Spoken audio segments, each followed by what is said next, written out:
Everything's a show. We had a reality show president. Why not just have a reality show everything? Like, let's have the next election be a reality show, and the candidates have to accept America's Rose.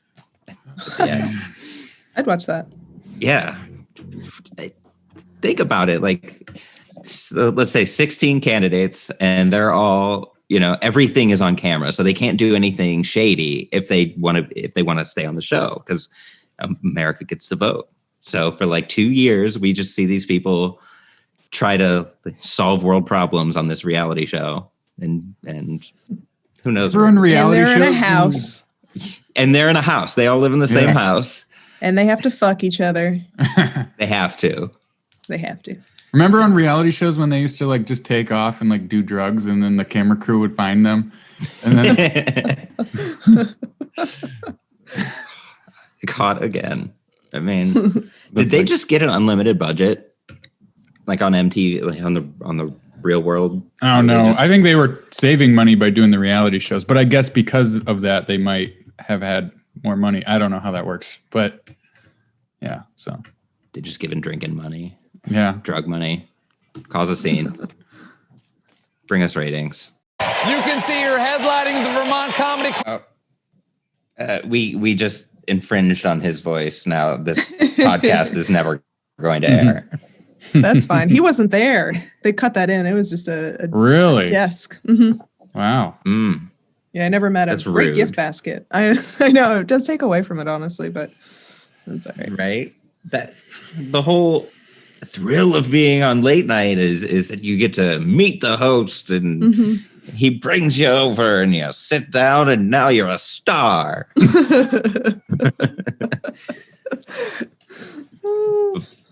There's actually a comic, a Cleveland-based comic. He's made a living doing like cruise ships and stuff, and he has a story about the first open mic he went to in the 80s. Like Drew Carey was the host. Oh my God. Based out of Cleveland, and he brought an extra change of clothes because he thought he was going to do so well. They were just going to send him off to Carson. Incredible. Yeah. You guys ever seen those video things of like how bad the 80s are? You watch like their old clips, and you're like, wow, everything sucked back then. And like that's exactly how people thought. They were like very like no internet. So yeah. And he's not even like, that's very funny now. I'm like, you know what? That could happen for him. That is kind of how things rolled back then. True. They'd be like, this guy's a good hang. He has good cocaine. Let's have him headline. It was like truly that quick. So weird. Yeah. The audiences were easy. Well, I wouldn't say easier, but the people laugh at like just lamer stuff, Yeah. Changing sensibilities. Yeah. For sure. Now they're like, how many TikTok followers do you have? What do you mean the stand-up set isn't clips cut together? More jump cuts. It's funny to see when like TikTok comedians actually work clubs. And it's, sweet bombs. Yeah. But if it's their fans, they can literally say like their catchphrase over and over again, and it'll be just as funny to them all the way through. And remember when Mary was like talking about like that one guy, I forget his name because I don't watch YouTube channels. Nick Coletti, I think. Yeah, and he just goes up there. First thing he opens with "Sup," and everybody just roars with laughter. What the fuck? That must be nice. Oh my God. And Mary's a great comic. She bombed that set. Like she's talking about how none of her jokes landed, and oh my God, she's about to drop an album, and like every joke just kills. So it's different audience, Oh, for sure.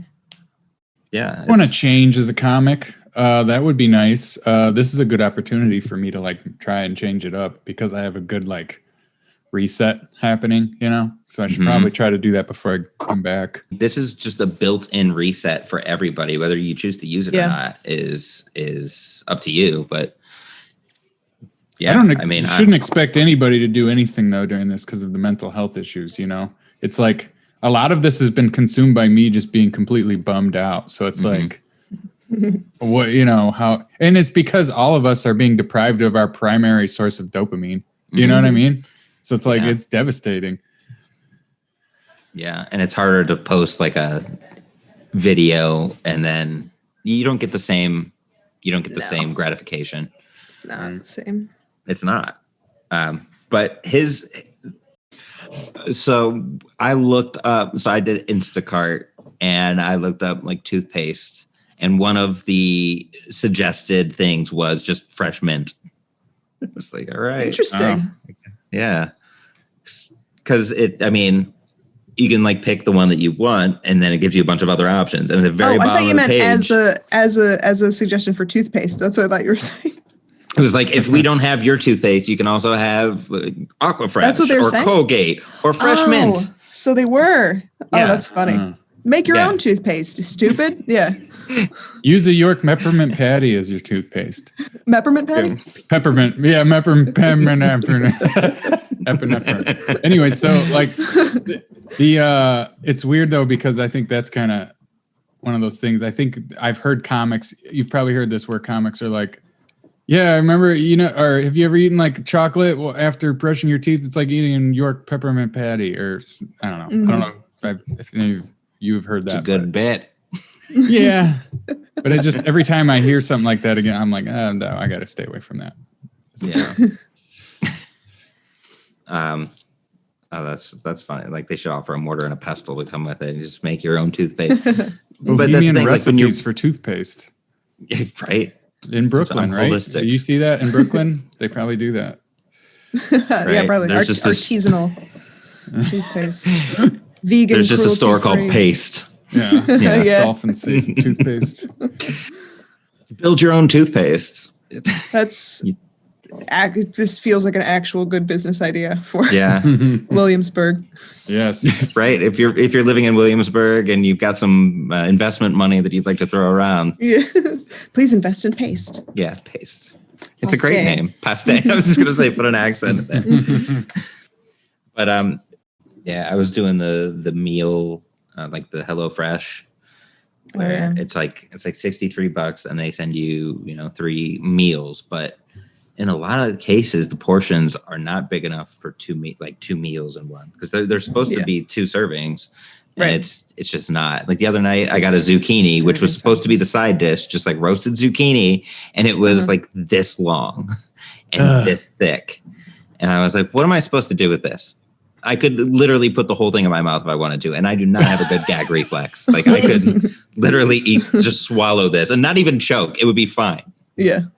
Just swallow it whole. And I was like, really? Because if you average it out, it's like $21 per dish. And I was like, this is not $21 worth of zucchini at all.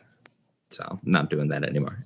Hierarchies are so uncomfortable to me. People serving drinks at a function. I'm like, well, I want to hang out with this person. I don't want to hang out with. Dude, 100%. 100%. Anytime I go on the road, like I did speaking gigs and I get paid a really good amount to do these things. Yeah. But I would always make sure to where does service industry hang out? Like that's the place I want to go. I want to have like $3 PBRs and just shoot the shit with the first person I see, because chances are they're going to be pretty freaking cool. Yep. And okay, maybe we'll just do a bunch of coke and end up at somebody's house. I don't know. I have an Airbnb and I don't know how to get there, even though I have Uber on my phone. I'm cool. Let's do this. They do crack like a peasant. Yeah. I go to the worst part of town and then I do the businessman's drug. But no, cocaine's expensive, isn't it? I don't know. I've never done it. I don't know anything. Yeah, I don't do it anymore. But I wouldn't buy it from somebody I didn't know. I would use somebody else's that I didn't know. I would only, anytime I would buy it, it was just like a really small amount, because I'm not going to do it past tonight. Cocaine is not a sober purchase. Like I'm going to do coke tonight. Like it's like, I'm already knee deep in alcohol. Like I'm drunk, I'm wasted. And cocaine would never be a sober decision. It was always like, Yeah, I have an alter ego that I named City Dave, and he's a piece of shit. City Dave. Yeah. That's hilarious. Shitty Dave. Yeah. He made his first appearance when I was living in New York, so hence the name. Does he also talk in the third person? Or wait, no, but this is an alter ego, so that's permissible. But he refers to himself in the third person. City Dave in the house, and everyone's like, "Get this guy out of here." Nobody likes this guy. Yeah. A restaurant I worked at in college, it was like an upscale Italian place. We had this regular family. It was like a much older dad. The mom was probably in her like late 30s, and then they had 7 or 8 year old daughter. She called her mom by her first name. And she was like, and she would order for the table. She'd be like, "Susan will have the calamari." Wow. I hate this kid, Yeah. but also like mad respect. You're just like, "Mom, Dad, no."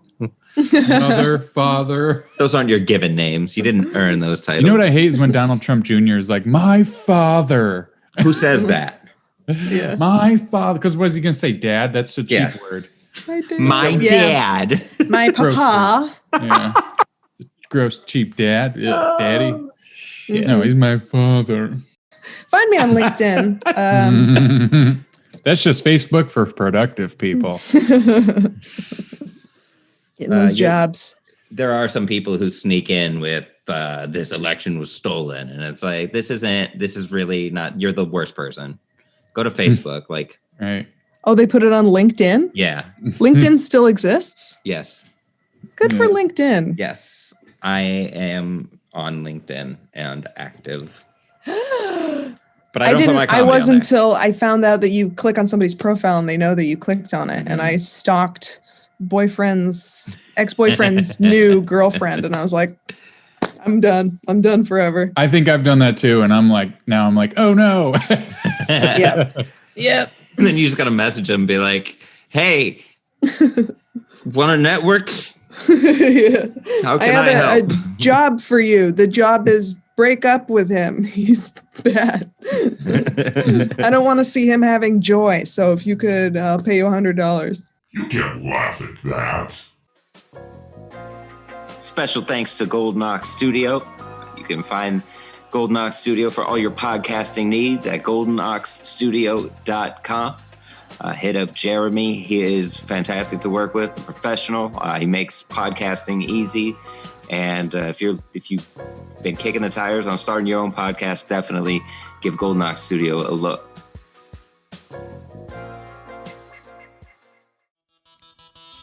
If you'd like to weigh in on today's topic, follow us on Twitter at YouCan'tLaughPod, or like us on Facebook at You Can't Laugh at That, and tell us how you did laugh at today's topic or how you didn't.